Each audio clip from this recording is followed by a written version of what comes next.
Maratha guardian minister नहीं चाहिए। मराठों और मराठवाड़ा को उसका हक है।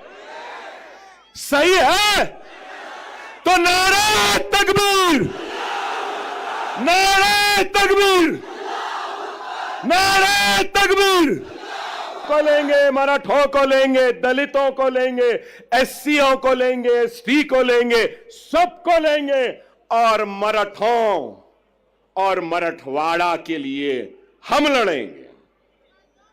ये क्या कोई ऐसा खाता है तो कांग्रेस ऐसा खा रही है। यही है हिंदुस्तान, हिंदुस्तान, हिंदुस्तान। देखकर मेरे जुनून को नाज फरमाते हुए, देखकर मेरे जुनून को नाज फरमाते हुए मौत शर्माती है मेरे सामने आते हुए। फिर उठूंगा, फिर उठूंगा अबर की मानन, बल खाता हुआ, घूमता फिरता, गरजता गूंजता गाता हुआ, वलवलों से बरख की मानन लहराता हुआ, मौत के साए में रहकर मौत पर छाया हुआ, मौत के साए में रहकर मौत पर छाया हुआ। काम है मेरा तगय्युर, नाम है मेरा शबाब, मेरा नारा इत्तेहाद, इत्तेहाद, इत्तेहाद। ये जोश मलियाबादी के गजल के अशार हैं और जोश साहब से माफी मांगता हूं कि इसमें मैंने कुछ तरमीम की है। और तरमीम कहां की है कि काम है मेरा तगय्युर, नाम है मेरा शबाब, मेरा नारा इनकलाब, इनकलाब, इनकलाब। तो मैंने इसको मेरा नारा इत्तेहाद, इत्तेहाद, इत्तेहाद कहा है। बेशक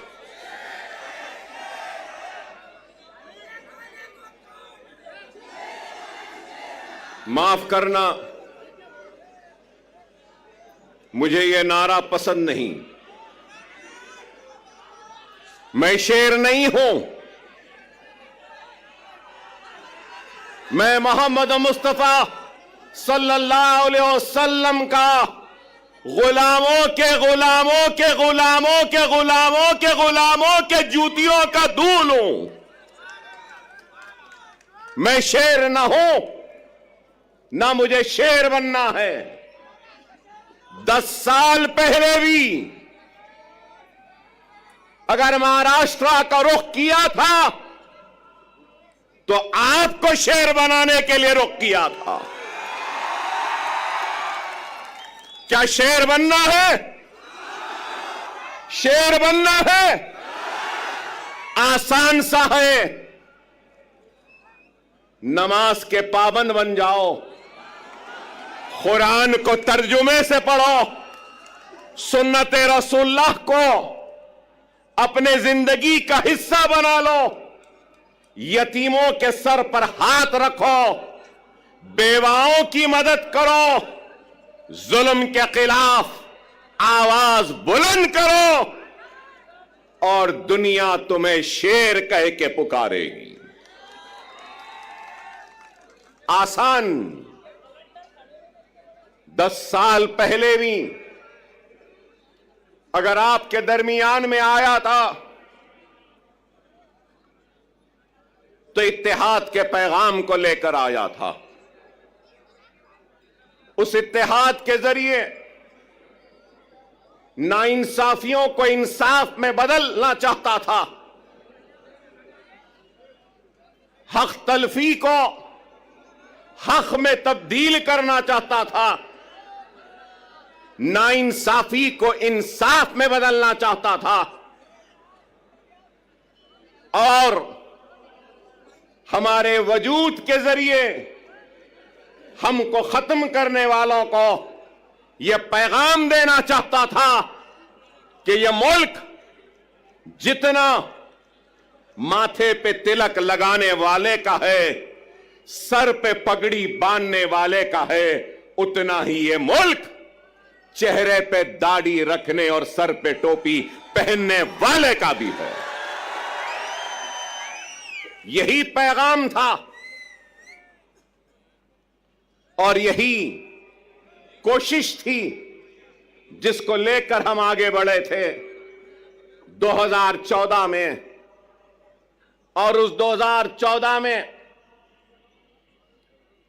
महाराष्ट्र के 18,000 किलोमीटर का फासला मैंने अपनी गाड़ी में तय किया था, अपनी जान को हथेली में रखकर।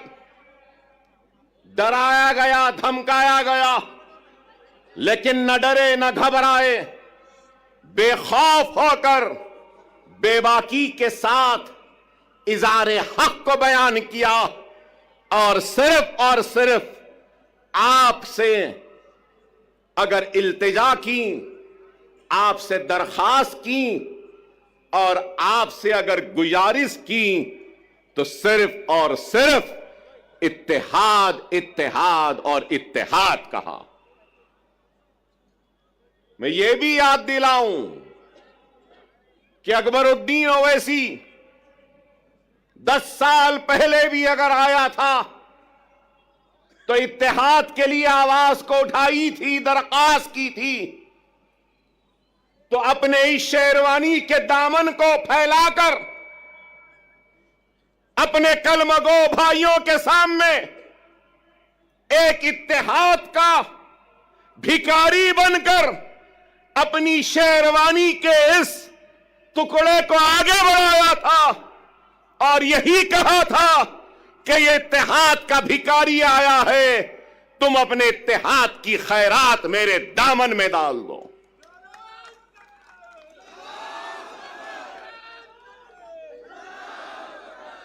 अल्लाह उसके रसूल की कसम, अकबरुद्दीन ओवैसी को अल्लाह ने इज्जत दी, शोहरत दी, नाम दिया, सब कुछ दिया। लेकिन एक बात कहूंगा, मजलिस इत्तेहादुल मुस्लिमीन के सबसे छोटे और सबसे आखिर का अगर कोई लीडर है तो वह अकबरुद्दीन ओवैसी है। न पहले बड़ा बनने की ख्वाहिश थी, न आज है। मैं तो सबसे छोटा हूं, आप सब मुझसे बड़े हैं और आप इनसे भी बड़े हैं। और इनके बाद और आपके बाद में मैं हूं। इस चीज को याद रखो, इस चीज को याद रखो। क़यादत एक अजीम जिम्मेदारी है। क़यादत एक अजीम जिम्मेदारी है और सदक़े दिल और बेगर्ज होकर जो खिदमत करेगा तो अल्लाह उसकी क़यादत में इस्तेहकाम और मजबूती देगा। क्योंकि मुझे मेरे वालिद और सालारी मिल्लत ने मुझसे कहा, क़यादत आसान नहीं, अगर क़यादत करना है तो बेगर्ज बन जाओ, तो जब गर्ज वाले की तकलीफ का एहसास होगा, जब तुम्हारी क़यादत में गर्ज आ जाएगा तो फिर वह क़यादत मजबूत नहीं हो सकती। खुदारा इस बात को समझो, मिल्लत की फलाह व बहबूद, मिल्लत की तरक्की, मिल्लत की खुशहाली के लिए अपने जात की खुशियों की कुर्बानी देनी होगी। अगर क़यादत करने का अगर किसी को ज़ौक़ है या शौक़ है, बगैर किसी लालच, बगैर किसी मफाद से अगर कोई आगे बढ़ता है तो अल्लाह सुब्हानहू व तआला उसको कामयाबी, वो कामरानी अता करता। अगर आज मैं यहां खड़ा हूं तो लोग समझेंगे कि 10 बरस बाद अकबरुद्दीन ओवैसी यहां आया है, तो याद दिलाना चाहता हूं 10 बरस पहले इम्तियाज जलील नहीं थे, 10 बरस पहले वारिस पठान नहीं थे, 10 बरस पहले हमारे मालेगांव के एमएलए साहब नहीं थे, मुफ्ती साहब नहीं थे, 10 बरस पहले हमारे धुलिया के एमएलए नहीं थे। अरे मैं क़यादत बनाने आया था, क़यादत बनी, महाराष्ट्र की बागोदौड़ इन जिम्मेदार हाथों के हवाले किया और इन जिम्मेदार हाथों ने इस क़यादत को आगे बढ़ाने की, ले जाने की बड़ी ही ईमानदारी के साथ, पूरे खुलूस के साथ कोशिश की बैरिस्टर असदुद्दीन ओवैसी साहब की क़यादत में। और आज 10 बरस बाद अगर आया हूं तो इस क़यादत को मजबूत करते हुए, इनको आगे बढ़ाकर इनके पीछे मजलिस के झंडे को थामने के लिए आया हूं। अकबरुद्दीन ओवैसी को कभी किसी चीज की ख्वाहिश व हसरत नहीं, हर वक्त यही पैगाम वो दावत देता रहा, आज भी दे रहा हूं। आपकी सरजमीन से आओ, काबिल नौजवानों से दरखास्त है, नेक लोगों से दरखास्त है, वुकलाओं से, डॉक्टरों से, इंजीनियर से, मिल्लत का दर्द रखने वालों से इल्तिजा है, आओ, जज्बे को लेकर आओ, दियानत के साथ आओ, इखलास के साथ आओ, खुलूस के साथ आओ। मैं अपनी कुर्सी पर तुमको बिठाऊंगा और तुम्हारे कदमों के पास खुद बैठ जाऊंगा। जमाती जिंदगी में शख्सियतों की अहमियत नहीं होती, याद रखो। शख्सियतें आती रहेंगी, जाती रहेंगी, जमात कायम व दायम रहेगी। जमात की अहमियत है, अकबरुद्दीन ओवैसी की भी अहमियत नहीं है, जमात की अहमियत है और ये इत्तेहाद की अहमियत है। अगर ये इत्तेहाद है, जमात है, तो यकीन मानो हम शेर हैं। अगर ये इत्तेहाद नहीं, जमात नहीं, तो फिर कुछ भी नहीं। खुदारा समझो, आज इंतखाबात का वक्त है। इंतखाबी मैदान में कई जमातें हैं, हजारों जमातें मैं कहूंगा, और शायद मैं गलत ना हूं तो विड्रॉल के बाद करीब 4000 से जायद उम्मीदवार अपनी किस्मत आजमा रहे हैं। 4000 से जायद बेशुमार जमातें। 10 साल पहले बीजेपी थी, शिवसेना थी और राष्ट्रवादी कांग्रेस थी, कहीं पर समाजवादी पार्टी भी थी। लेकिन आज कांग्रेस है, 2 एनसीपी है, पवार एनसीपी, शरद पवार, अजित पवार एनसीपी, 2 शिवसेना है, शिंदे सेना, ठाकरे सेना। अरे आप अंदाजा लगाइए कितनी पार्टियां हो गई। मेरा एक ही सवाल है, हिंदुत्व, पे अमल करने वाली जमातें शिवसेना, भारतीय जनता पार्टी। सही है ना? हिंदुत्व। अब हिंदुत्व की आइडियोलॉजी पे कायम रहने वाली शिवसेना के दो टुकड़े हो गए दो टुकड़े। आइडियोलॉजी तो दोनों की है एक ही।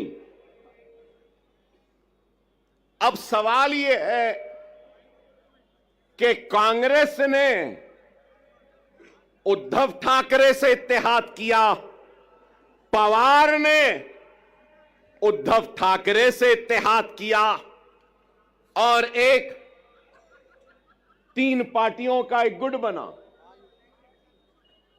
तो मैं ये पूछना चाहता हूं, उद्धव ठाकरे जी, क्या आप हिंदुत्व का सबक राहुल और प्रियंका गांधी को पढ़ाने में कामयाब हो गए या नहीं हुए? मेरा सवाल है, राहुल व प्रियंका, क्या आप कांग्रेस के सेक्युलरिज्म का सबक पढ़ाने में उद्धव ठाकरे को कामयाब हुए या नहीं हुए? फिर मेरा सवाल है, शरद पवार साहब, क्या आप सेक्युलरिज्म का या आपकी जो भी आइडियोलॉजी है उसका सबक उद्धव ठाकरे और उस सेना को पढ़ाने में कामयाब हुए, या उद्धव ठाकरे हिंदुत्व का सबक पढ़ाने में आपको कामयाब हुए? यह मेरा सवाल है। चलो ये इनका हो गया, तो अब दूसरी तरफ अब हम देखते हैं कि अजीत पवार, तो मैं पूछना चाहता हूं कि अजीत पवार शिंदे के सबक को पढ़ लिए, समझ लिए, या शिंदे ने पवार को नया सबक पढ़ाया, नया सिखाया, या फिर बीजेपी ने अजीत पवार और शिंदे को सबक पढ़ा दिया, या फिर अजीत पवार ने अपने करप्शन का सबक मोदी को और योगी को पढ़ा दिया, वो समझ गए? बताओ क्या है? कहां है आइडियोलॉजी? कहां है बुनियादी उसूल? अरे इनके पास कोई बुनियादी उसूल नहीं, कोई आइडियोलॉजी नहीं। अगर कुछ चाहिए तो इनको इख्तिदार चाहिए, इनको गद्दी चाहिए, इनको तख्त चाहिए। लेकिन हम क्या समझते हैं? जो लोग ये समझ रहे हैं कि मजलिस इत्तेहादुल मुस्लिमीन वो इम्तियाज जलील औरंगाबाद से नाकाम हो गए और वो कामयाब हो गए, तो उन अहमकों को, उन नादानों को, उन नासमझों को ये कहना चाहता हूं, मजलिस इत्तेहादुल मुस्लिमीन वो है जो दिलों को फतेह करती है। हकीकी फातेह वो नहीं जो जीते और जमीन को फतेह कर ले। हकीकी फातेह वो होता है जो दिलों को जीतता है और दिलों को फतेह करता है। हमारा काम दिलों को जीतना है, दिलों को फतेह करना है। हमारा काम इख्तिदार के कुर्सियों पर बैठकर मजे लूटना नहीं है। हम सच्चे दिल से, सदके दिल से अवाम की तर्जुमानी करते हैं, उनके मसाइल को उठाते हैं, चाहे ऐवान पार्लियामेंट हो या ऐवान असेंबली हो। मजलिस इत्तेहादुल मुस्लिमीन मसाइल को उठा रही है। मजलिस इत्तेहादुल मुस्लिमीन बेशक मुसलमानों की आवाज बनती है, मुसलमानों के मसाइल को उठाती है, लेकिन उसके साथ हर मजलूम की आवाज भी बनती है, दलितों की भी आवाज बनती है, तो हर किसी की आवाज बनती है, बैकवर्ड क्लास की बनती है, ओबीसी की बनती है, मराठा समाज की बनती है, तो हर समाज की आवाज बनती है। बेशक अकबरुद्दीन ओवैसी मुसलमान हैं, मैं ला इलाहा इल्लल्लाह मुहम्मदुर रसूलुल्लाह कलमा पढ़ने वाला मुसलमान हूं। मुझे नाज है मुसलमान होने पर, तो मुझे फख्र है हिंदुस्तानी होने पर। मैं फख्र से कहता हूं कि मैं हिंदुस्तानी हूं। हम हर एक के मसाइल उठाते, यहां पे बैठे हमारे दलित समाज के लोग हैं, दूसरे समाज के लोग हैं, बैकवर्ड क्लासेस के हैं, मुसलमान भी हैं, हर कोई है। मैं यही बात कहना चाहता हूं, हां मुसलमान की आवाज बनकर हम मुसलमान के मसाइल को उठाते हैं। मैं उठाता हूं, मुझे शर्मिंदगी नहीं है इस बात का इकरार करते हुए कि मुसलमान हूं, मुसलमानों की आवाज बनता हो, मुसलमान की तकलीफ को बयान करता हो, मुसलमान की हक तलफी पे लड़ता हो, मुसलमान की हक की लड़ाई लड़ता हो और नाइंसाफी पर आवाज को बुलंद करता हो। इसलिए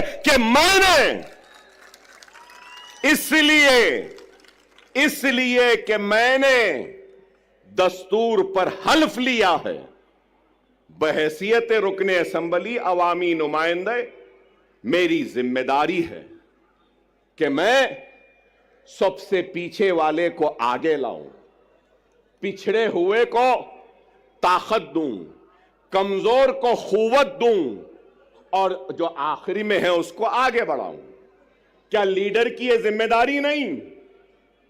क्या कोई ये इस बात से इनकार कर सकेगा कि हिंदुस्तान की सबसे बड़ी अक़लियत मुसलमान रोजी रोटी, कपड़ा, मकान, तालीम, खुशहाली में सबसे पीछे है? और आज हमारी कोशिश वो पीछे जो मुसलमान है उसको आगे लाएं, हमारी कोशिश वो पिछड़ा हुआ मुसलमान उसको आगे लाएं। अल्लाह उसके रसूल की कसम, जब मुसलमान आगे आ जाएगा तो अगर पीछे ब्राह्मण रहेगा तो उस ब्राह्मण को भी आगे लाने का काम हम करेंगे, क्योंकि हमने दस्तूर पे हलफ लिया है पिछड़ों को, कमजोरों को आगे बढ़ाना हमारी जिम्मेदारी है। यह हमारी सोच है। लेकिन हमारी सोच को मीडिया हाउसेस, अभी इम्तियाज जलील साहब ने मुझसे कहा कि इनके साथ साथ वो आपके दोस्त आए हैं, तो ये हमारे दोस्त हमको बताते हैं कि हम कम्युनल हैं, हमको बताते हैं कि हम भड़काऊ भाषण देते हैं। भड़काऊ नहीं देते, हम हक बयान करते हैं। वो अलग बात है कि हमारी हक बयानी का जवाब इनके पास नहीं होता तो उसको भड़काऊ बना देते हैं।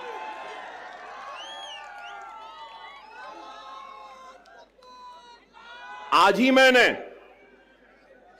ही मैंने किसी न्यूज चैनल में देखा जिसमें योगी आदित्यनाथ ने अपनी तकरीर में कहा कि बटोगे तो कटोगे। लोग काफी एतराज कर रहे हैं उस बात पर, मगर मैं ये कहूंगा, बीफ के नाम पर, मॉब लिंचिंग के नाम पर, घर वापसी के नाम पर, सर पे टोपी पहनने के नाम पर, दाढ़ी पालने के नाम पर जो तुम काट रहे हो, क्या ये तुम्हारी नफरत हिंदुस्तान के सबसे बड़ी अक़लियत से, क्या ये मुल्क को कमजोर नहीं कर रही है? इसका जवाब दो मुझे। अगर हिंदू और मुसलमान को तुम लड़ाओगे हिंदू और मुसलमानों को नफरत कराओगे तो क्या यह मुल्क को कमजोर करने के बराबर नहीं है? और अगर मैं कह रहा हूं, मैं अकबर ओवैसी मुसलमान, ला इलाहा इल्लल्लाह मोहम्मद रसूलुल्लाह कलमा पढ़ने वाला मुसलमान, इस मुल्क का किराएदार नहीं है। मैं कह रहा हूं नरेंद्र मोदी, आ योगी, जितना तेरा हिंदुस्तान है उतना मेरा भी हिंदुस्तान है। हिंदुस्तान न तेरी जागीर है न मेरी जागीर है। हिंदुस्तान हिंदू, मुस्लिम, सिख, ईसाई, पारसी हर मजहब के मानने वालों का है। मजहब भगवान अल्लाह गॉड को नहीं मानने वाले का भी है, किसी एक का नहीं है। हम ये बात कहते हैं तो इनको बुरा दिखता है। अरे इस मुल्क का सबसे बड़ा मसला क्या है? बेरोजगारी। इस मुल्क का सबसे बड़ा मसला क्या है? महंगाई। इस मुल्क का सबसे बड़ा मसला क्या है? हर 2 मिनट 3 मिनट को रेप होते हैं। इस मुल्क का सबसे बड़ा मसला क्या है? ग्रेजुएट्स को नौकरियां। इस मुल्क का सबसे बड़ा मसला क्या है? मुल्क की कमजोर इकोनॉमी को मजबूत करना। इस मुल्क का सबसे बड़ा मसला क्या है? पेट्रोल, डीजल, गैस की बढ़ती हुई कीमतों को नीचे लाना। इस मुल्क का सबसे बड़ा मसला क्या है? रुपये की गिरती हुई कदर को ऊंचा करना। आप बताओ, क्या बेरोजगारी को दूर करने कुछ हो रहा है? महंगाई को दूर करने कुछ हो रहा है? क्या बेघर लोगों को घर देने के लिए कुछ हो रहा है? कुछ नहीं हो रहा है। सिर्फ इस मुल्क को मजहब के नाम पर बांटने की बात कर रहे हैं। योगी की तकरीर को मैंने सुना, बटोगे तो कटोगे कहां? उसके बाद कहा कि जात पात की सियासत। अरे जात पात की सियासत बोलने वाले, तू ये क्यों नहीं कहता कि मजहब की सियासत नहीं करनी चाहिए? यह बात क्यों नहीं कहते? ये तो मजहब की सियासत करेंगे, नफरत के बीज को बोते जाएंगे, असल मसाइल से तवज्जो हटाते रहेंगे। अगर कुछ है तो तलाक सलासा। अरे तलाक सलासा मसला नहीं है। हर मिनट में होने वाला एक रेप, यह हिंदुस्तान का सबसे बड़ा मसला है। एक औरत रात के अंधेरे में घूम नहीं सकती, खेतों में उसकी इज्जत और इस्मत को लुटेरे लूट रहे हैं, यह मसला है। अरे इस पे बात करो, इस पे कुछ करो। नहीं, मुसलमान ऐसा, मुसलमान के इतने बीवी, मुसलमान ऐसा करा, मुसलमान वैसा करा। अरे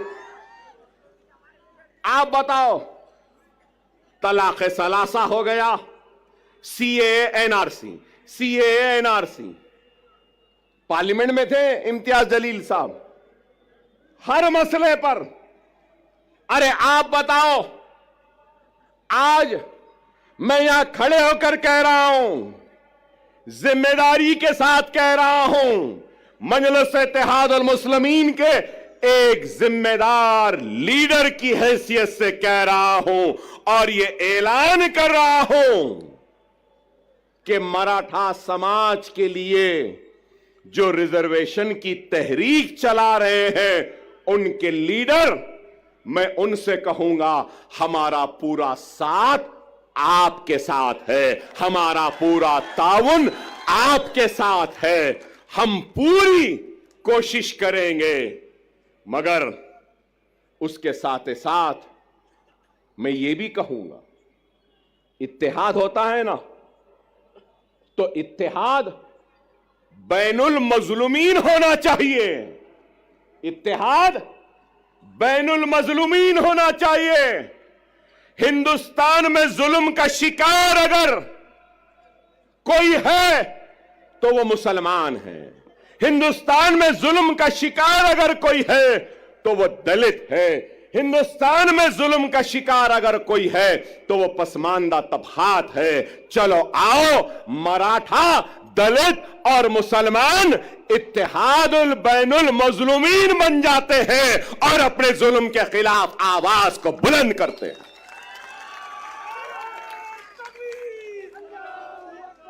मगर मेरी बात खत्म नहीं हुई। मैं हमारे मराठा समाज के बड़े लीडर जो एहतजाज कर रहे हैं, भूख हड़ताल में बैठे हैं, उनसे कहना चाहता हूं, सिर्फ जरंगे पाटिल साहब से सिर्फ मराठा समाज पिछड़ा हुआ नहीं है, पूरा मराठवाड़ा भी पिछड़ा हुआ है। क्या मराठवाड़ा पिछड़ा हुआ नहीं है? क्या मराठवाड़ा का हिस्सा पूरा सबसे पीछे नहीं है? महाराष्ट्र के 3 हिस्से, एक हिस्सा है मुंबई, पूना, ये सारी चीजों का, दूसरा हिस्सा है विदर्भ का, तीसरा हिस्सा है मराठवाड़े का। इन तीनों हिस्सों में सबसे पिछड़ा, सबसे पीछे कौन है? मराठवाड़ा है। चलो, मराठवाड़ा की रिजर्वेशन के साथ हम मराठवाड़ा की खुशहाली के लिए भी जिद्दोजहद करते हैं। 30 साल पहले, यहां बैठे हैं मेरे मराठा भाई बहुत हैं। जब मैं मराठा भाई कहता हूं तो सिर्फ मुसलमान, सिर्फ हिंदू मराठा नहीं होता, मुसलमान भी मराठा है, दलित भी मराठा है और मराठवाड़ा में रहने वाला हर कोई मराठा है। अब मैं कहता हूं, 30 साल हुए, मीडिया वालों जरा तवज्जो, 30 साल हुए, 30 इयर्स, 30 साल हुए। क्रिएशन मतलब एक कॉन्स्टिट्यूशनल बॉडी बनाई गई। क्या आप जानते हैं वो बॉडी क्या है? Marathwada statutory development board. Marathwada statutory development board जो सिर्फ मराठवाड़ा के लिए बनाया गया। कागज पे तो है, पैसा नहीं है, कुछ नहीं देते। चलो, मराठों के रिजर्वेशन के साथ हम मराठवाड़ा स्टैट्यूटरी डेवलपमेंटल बोर्ड को 50,000 करोड़ का पहला मुतालबा करते हैं, एहतजाज करेंगे और मराठवाड़ा को हम आगे बढ़ाएंगे। क्या तैयार हो? क्या तैयार हो? मराठवाड़ा का किसान खुदकशी कर रहा है। मराठवाड़ा के लोग पानी के लिए तरस रहे हैं। मराठवाड़ा के लोग दवाखानों के लिए तड़प रहे हैं, दवाखाने नहीं है। 100-100, 200-200 किलोमीटर को जाना पड़ता है। पूरे मराठवाड़ा में सुपर स्पेशलिटी के 1 या 2 दवाखाने। क्या चाहिए? एक गरीब को क्या चाहिए? रोजी, रोटी, बीमारी पर इलाज का इंतजाम आज है या नहीं बताओ? क्या नाम के बदलने से रोजी मिल जाएगी? क्या नाम के बदलने से रोटी मिल जाएगी? क्या नाम के बदलने से किसानों की खुदकशी रुक जाएगी? क्या नाम के बदलने से पानी की प्यास मिट जाएगी? क्या नाम के बदलने से क्या बीमार को शिफा मिल जाएगी? क्या नाम के बदलने से कर्जदार किसान के कर्ज दूर हो जाएंगे?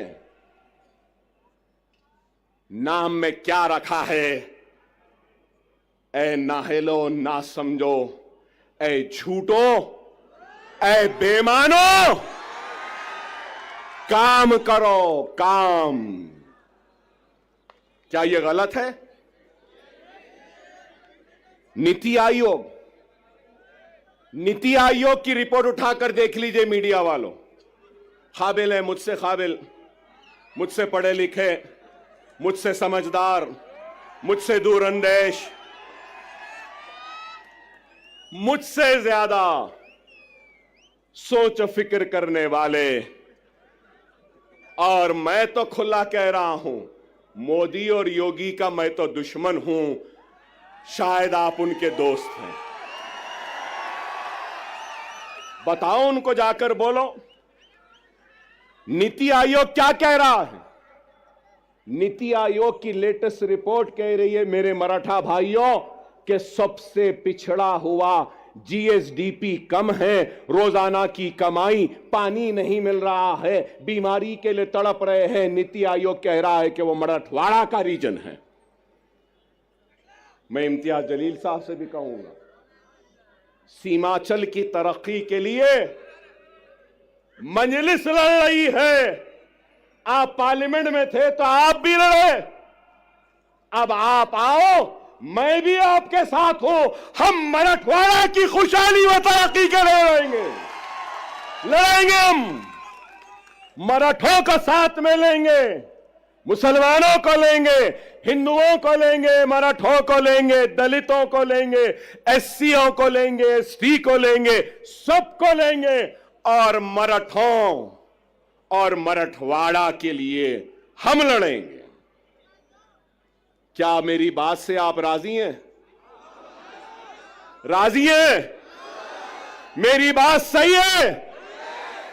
सही है तो नारे तकबीर, नारे तकबीर, नारे तकबीर।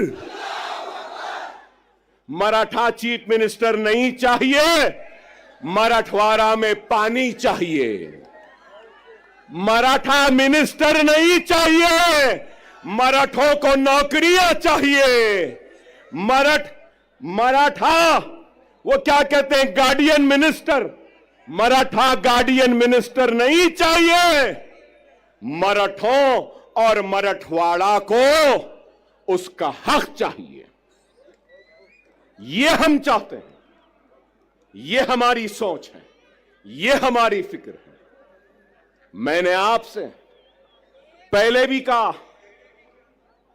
कि क्या उद्धव ठाकरे अपना सबक पढ़ाने में कामयाब हो गए, या नेहरू गांधी खानदान अपना सबक पढ़ाने में कामयाब हो गए? मेरी इस बात को याद रख लो, अपने वोट की अहमियत को समझो।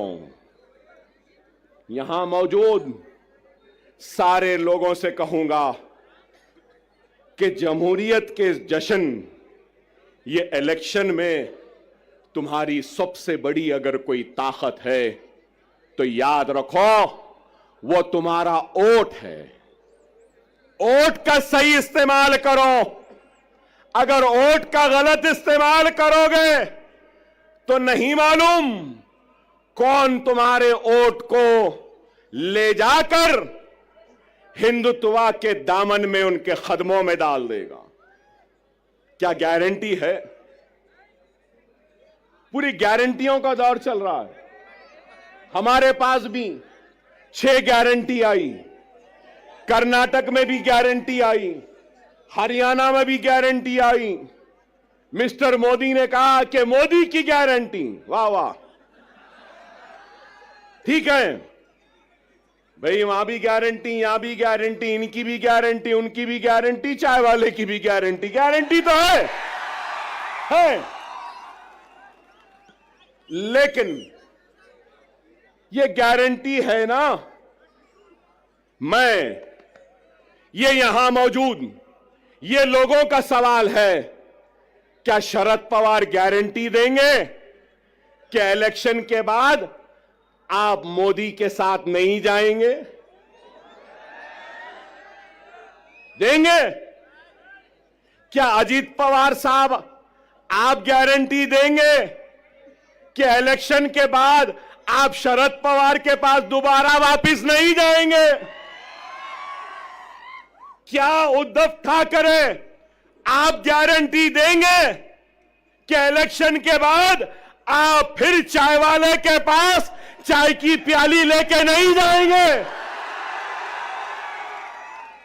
क्या शिंदे गारंटी देंगे कि इलेक्शन के बाद वो ठाकरे के पास दोबारा नहीं जाएंगे?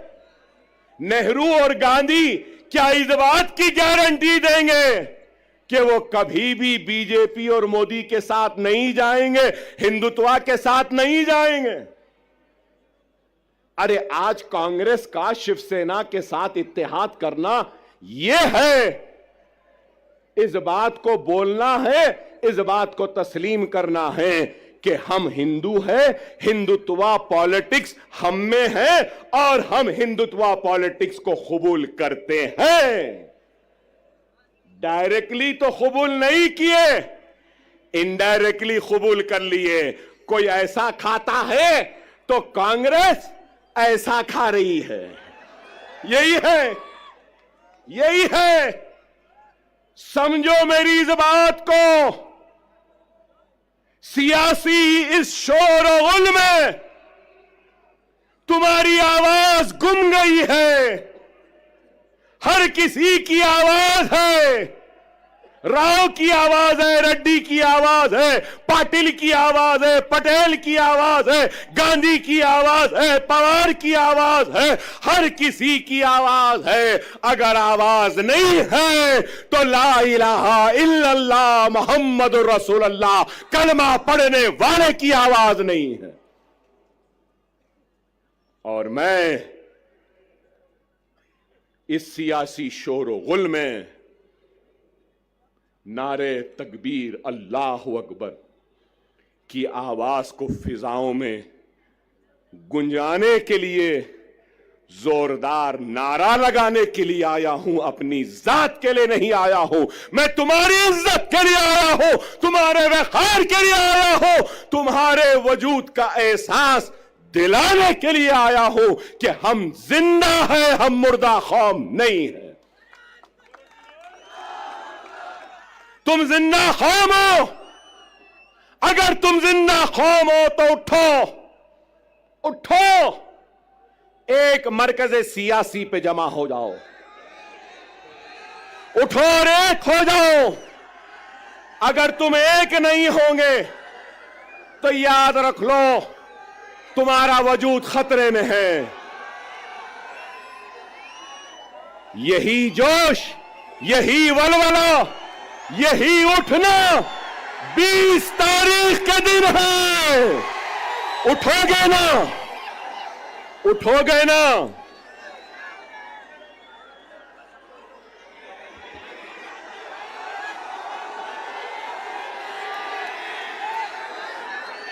(9:45)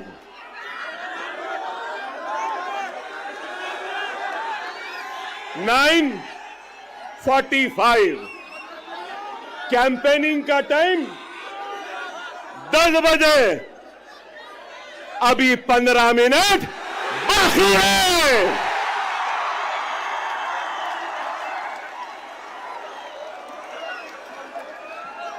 अरे भाई 15 मिनट बाकी है, सब्र करिए। ना वो मेरा पीछा छोड़ती है, ना मैं उसका पीछा छोड़ सकता। चल रही है, मगर क्या गूंज है। नारे तकबीर, नारे तकबीर, नारे तकबीर। अल्हम्दुलिल्लाह,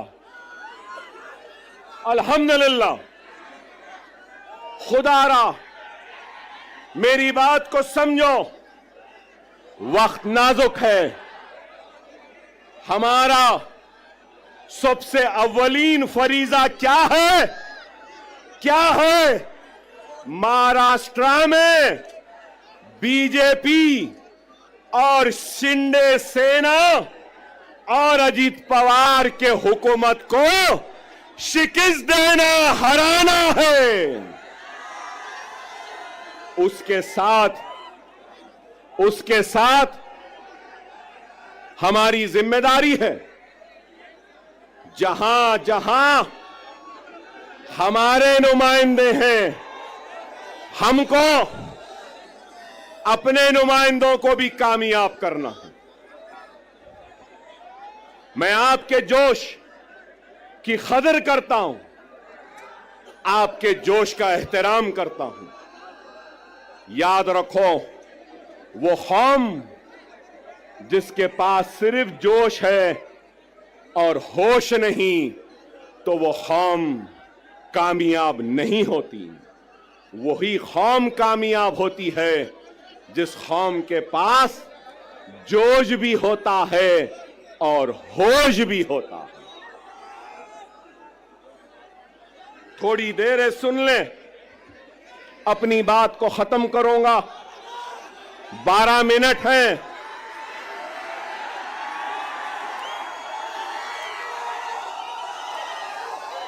सब्र से सुने,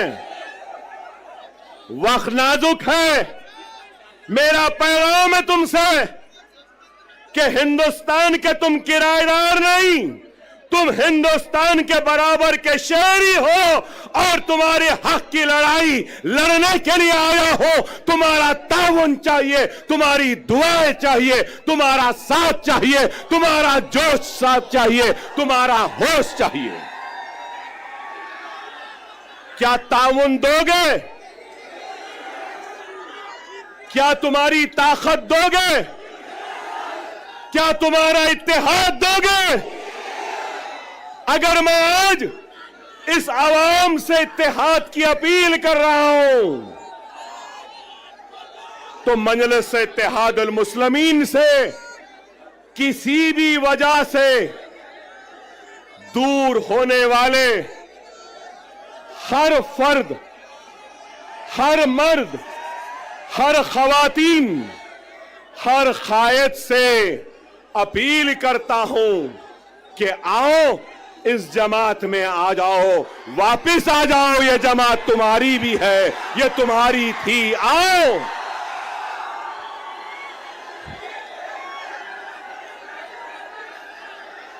हर वो शख्स, हर वो मजलिस का चाहने वाला किसी वजह से नाराज है, किसी वजह से दूर है, तो अकबरुद्दीन ओवैसी यहां खड़े होकर अपनी जमात और अपने इन कायदीन की तरफ से मैं माफी चाहता हूं, मगर ये कहना चाहता हूं कि खुदारा अपनी जात के लिए, अपने खुद के नफ्स के लिए जमात को कमजोर न करो।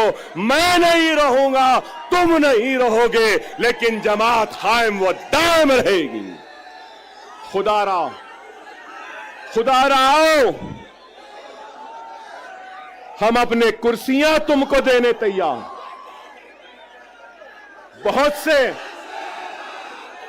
उलमा, मशाइखीन, वुकला, डॉक्टर्स, इंजीनियर, रोजमर्रा की मजदूरी करने वाला एक मजदूर या कोई भी मेरा भाई, कलमगो भाई जो मुझसे नाराज है, मैं उससे अपील करता हूं कि आ जाओ। ये वक्त है, ये वक्त है 2 मिनट की खामोशी।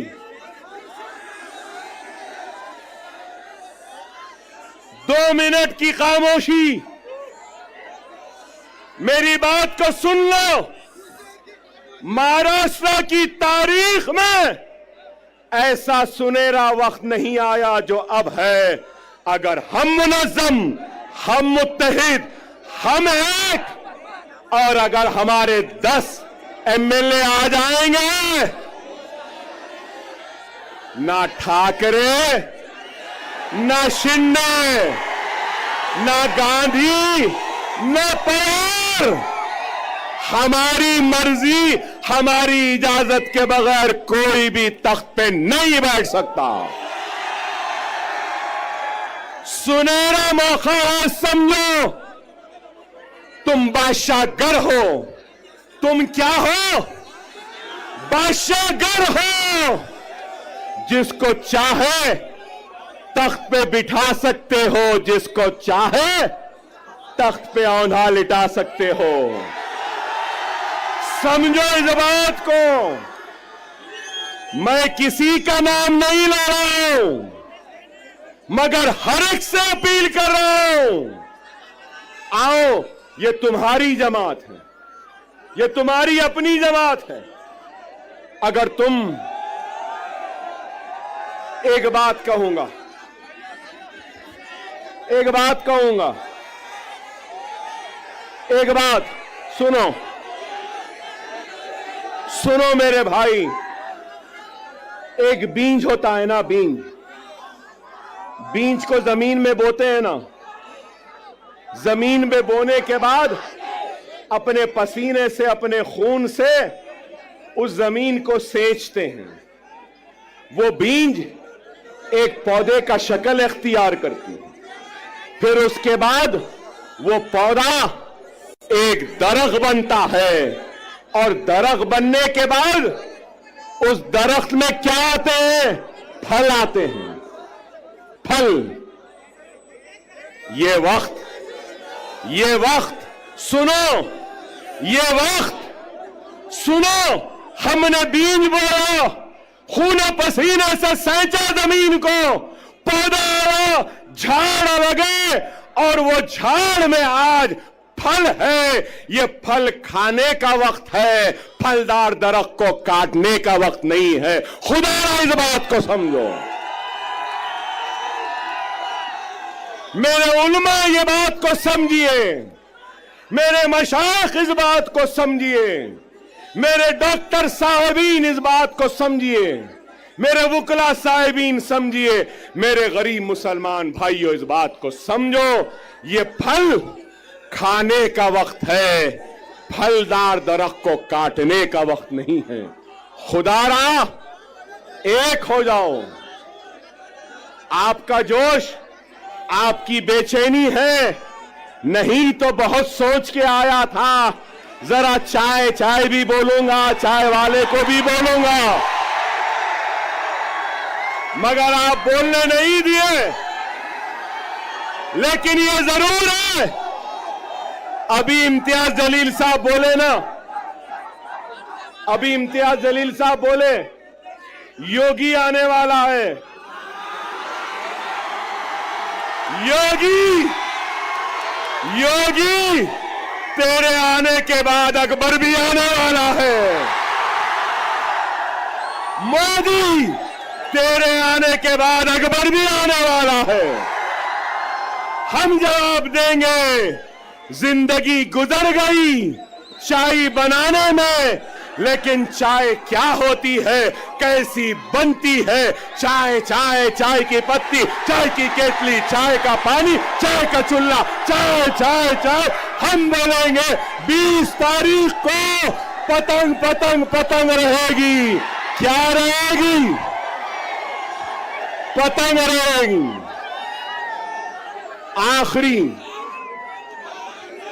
आखिरी अहम बात, आखिरी अहम बात, 10 साल के बाद आया था, अल्हम्दुलिल्लाह जोश तो आज भी है बाकी। 10 साल बाद आया, लेकिन वलवला आज भी बाकी है। 10 साल बाद आया, मगर तुम्हारे जोश ने मुझे और जवान बना दिया। वादा है, वादा है, महाराष्ट्र की सियासत में इम्तियाज जलील और दूसरों के साथ अकबरुद्दीन ओवैसी भी अब खांधे से खांधा मिलाकर खड़ा रहेगा। औरंगाबाद हो, नांदेड़ हो, उस्मानाबाद हो, या शोलापुर हो, या मुंबई हो, अब अकबरुद्दीन ओवैसी आता रहेगा, जाता रहेगा, हर ओर पर नजर डालेगा। जिंदगी में मैंने कभी भी वोट नहीं मांगा। मैं 6 इलेक्शन जीत गया। कितने? 6। अब 30 बरस होते हैं। मगर आपसे कहूंगा, आप इस इलेक्शन में मजलिस के साथ साथ इम्तियाज जलील और नासिर साहब के साथ साथ और हमारे दलित भाई के साथ साथ आप अपना वोट अकबर ओवैसी को भी दे रहे हो। आपकी हर तकलीफ में अकबर ओवैसी आएगा, आपके हर दुख में आएगा, आपके साथ रहेगा। इंशाअल्लाह ताला हम 20 तारीख को आसमान में सिर्फ पतंग पतंग पतंग पतंग पतंग पतंग पतंग रहेगी। नारे तकबीर, नारे तकबीर, नारे तकबीर। हिंदुस्तान, हिंदुस्तान, हिंदुस्तान। हम सब एक हैं, हम सब एक हैं और हम सब एक रहेंगे। औरंगाबाद हमारा था, हमारा है।